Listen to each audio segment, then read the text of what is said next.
की मराठ्यांचं आणि मराठ्यांच्या पोराचं वाटोळं होईल असं आपण एकही पाऊल काही जातीवादी नेत्यांचं ऐकून उचलू नाही, नसता पुढचे परिणाम तुम्हाला बघावं लागणार. कोण ऐकतोय बुंगळ्याचं ते बोंबलतोय ग मतासाठी.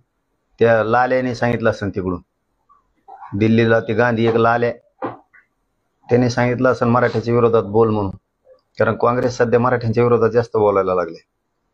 त्यामुळे त्यांनी सांगितलं असेल ते बोलतोय. याचं कोण ऐकतंय इथं? त्याला सुधारणा.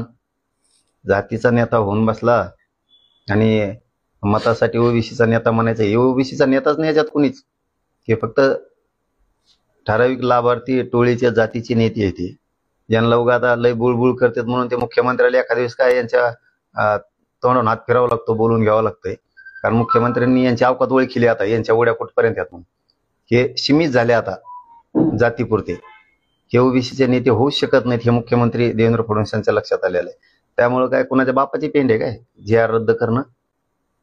हैदराबादच्या गॅजेटच्या आधारे तो जे आर काढलाय. मराठवाड्यातला सगळा मराठा कुणबी आहे यासाठी तो जे आर काढलाय.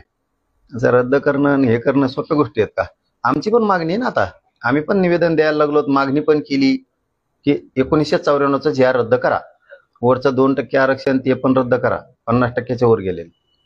आणि मंडल कमिशननं दिलेलं 14% आरक्षण, त्याच्यानंतर ज्या जाती घातल्या त्या सगळ्या जाती बाहेर काढा. आम्ही